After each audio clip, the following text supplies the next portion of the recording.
Greetings, my beautiful lovelies. It's Emmy. How are you? It's great to see you and welcome back. Today we're going to be making Pani Popo, which is Samoan for coconut buns. Now these little individual buns look so delectable and almost juicy and glistening with this sweet coconut sauce.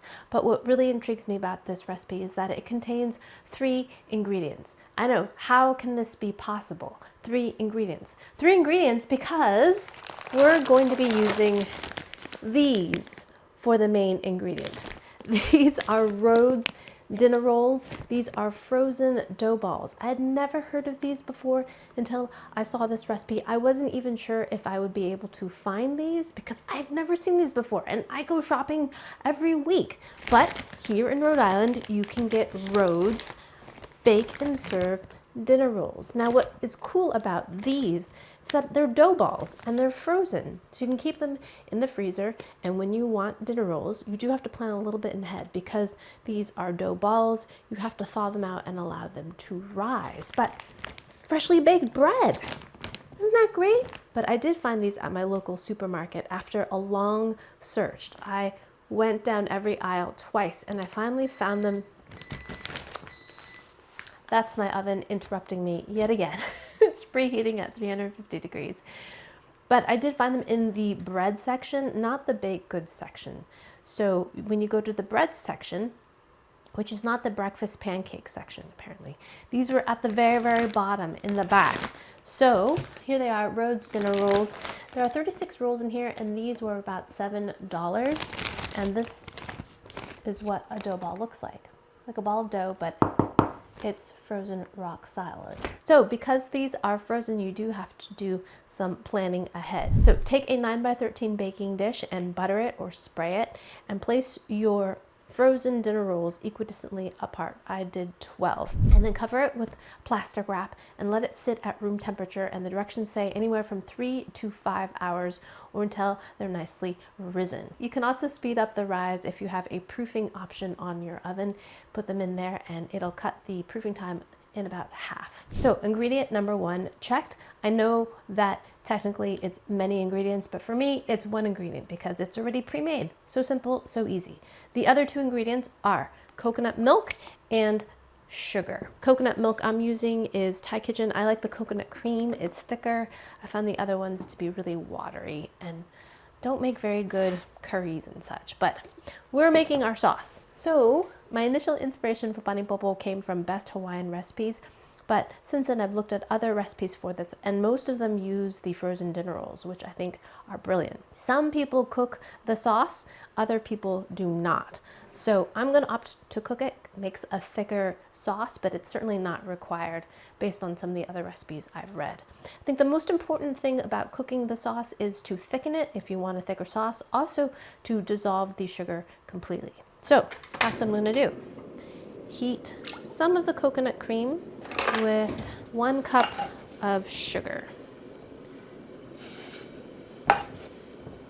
That's gonna be delicious. Do you smell your spatulas? I do, because after making a dessert that tasted like onions, I always smell my spatulas. If they smell like spice or onions or garlic, I don't use them for my sweet desserts because it ruins everything. But then people might find you a little eccentric for smelling your spatulas, but in my opinion, it's so worth it. Alrighty, so we're gonna stir this until we don't feel any sugar kind of like crunchy bits, you know what I mean, at the bottom. We are making a coconut syrup. So I'm gonna add the rest of my coconut milk. Make sure you get all of that coconut cream or fat. It really makes a difference in your desserts, in your curries, when you have all that luscious fat. Okay, so I'm gonna let this boil for 5 minutes, it says. 5 minutes. Start. Stirring occasionally so that it doesn't burn or scorch. I think it's probably better to have a thicker syrup so that we have some gooiness but not too much liquid. You know what I mean? All right, we'll let that go. Alrighty, my lovelies, I am back. So I cooked my coconut syrup for about 5 minutes and then I poured it into a pan like this so it could cool off quickly. We don't want to put the hot syrup right on our beautifully proofed buns. So here are the proofed dough balls, nice and puffy. A little tip, you might want to spray your plastic wrap with a little bit of cooking spray so they don't stick to your dough balls.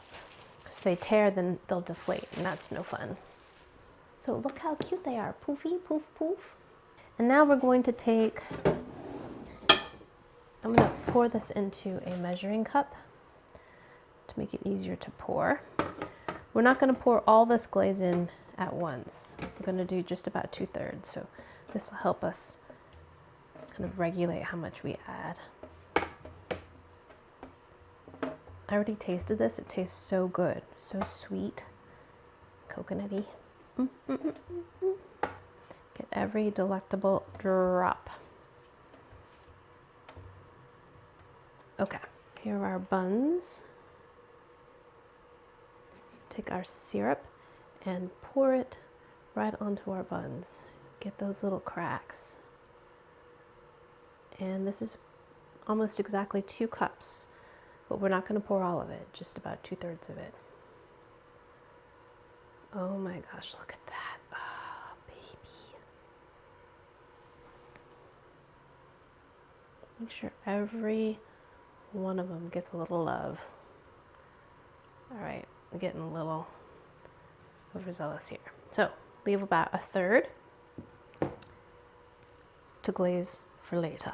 Alrighty, now this gets popped into a preheated 350-degree oven and baked for 25 to 30 minutes or until they're golden and poofy and absolutely gorgeous. Alrighty, lovelies, see you in a little bit. Goodbye, my little friends. Have a lovely time in the oven.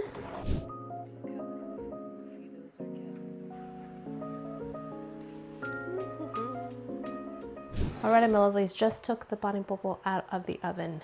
Aren't they cute? Now, some of them look more perfect than others. Like that one, whew, what a beauty.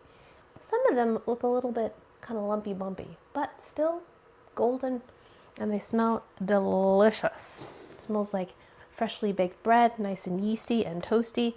Now we're going to add the rest of our coconut sauce. All right, here we go.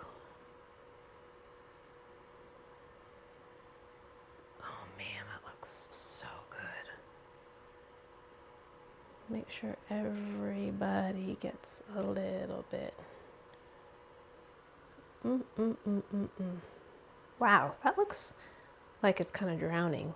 I'm guessing it'll soak in more. The instructions did say to do it right when they came out of the oven, so that's what I did. I am distributing the coconut syrup a bit more because the middle ones look like they were getting overwhelmed. I'm going to use a spatula though to kind of coax some of the sauce down below. Just spreading the cheeks a little bit, getting the sauce to go down below. Okay, good, there we go. So all I did was move the bread around a little bit so that the sauce could get below it. All right, now we're good. Now we're glistening. All right, I think cooking down the syrup is a good idea. Otherwise, I get the feeling that it would be too watery, the resulting sauce, if you just put it in. You know what I mean? We want this to be a glazed syrup. Imagine honey buns or cinnamon rolls, you know? Gooey, not wet, you know? All right, that looks gorgeous. Those are some slick, sticky buns. All right, lovelies, look at those glistening buns of yumminess. I haven't even eaten them. They're gonna be fantastic. Look, they're so beautiful. I'm going to eat this one right here. And I know you're supposed to allow bread to cool a bit before you eat it, but oh my gosh, look at this fluffiness. Oh my gosh, look at this. I gotta show you this. Oh, I have the fluffy roll one here. You see that steamy? Yeah, bun. We got some coconut sauce at the bottom. Yeah, so cute. All right, my first taste of Pani Popo. Cannot wait. That's the bottom, top, middle. I read that it's supposed to be gooey, so it's definitely got the gooey. Alrighty, here we go. Itadakimasu.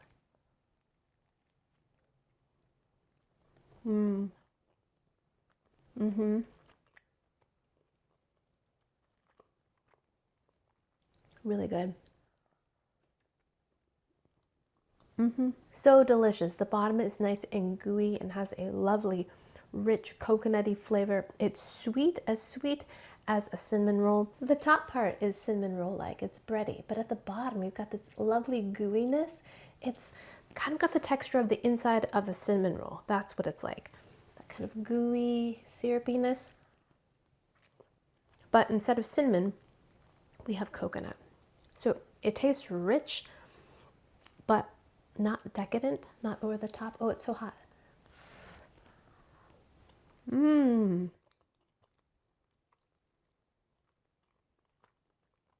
So good.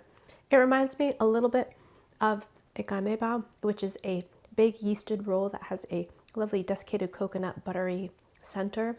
I grew up eating them. And I think that's more of a combination of flavors that reminds me of gaimebao in terms of the coconut and a baked good. This texture is completely different. So delicious and so stinking easy. What's the consistency of the syrup? The syrup is still gooey, but not too thick. So good. Delicious lovelies. Would definitely make Pani Popo again. And would definitely buy those baked rolls again. I love the idea of having frozen dough on hand, just having to proof it beforehand and then have freshly baked bread. I think it's a lovely idea. So, learned a bunch of things and learned about a new product too. All right, my lovelies, thanks so much for watching. I hope you enjoyed that one. I hope you learned something. Please share this video with your friends. Follow me on social media, like this video, subscribe, and I shall see you in the next one. Toodaloo, take care, bye!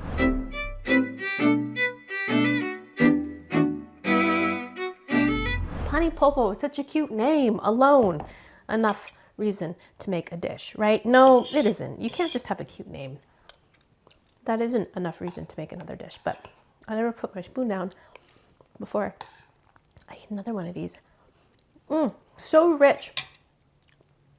So inherently rich without any butter. It's the coconut milk. So good. All right. Now we have to make dinner.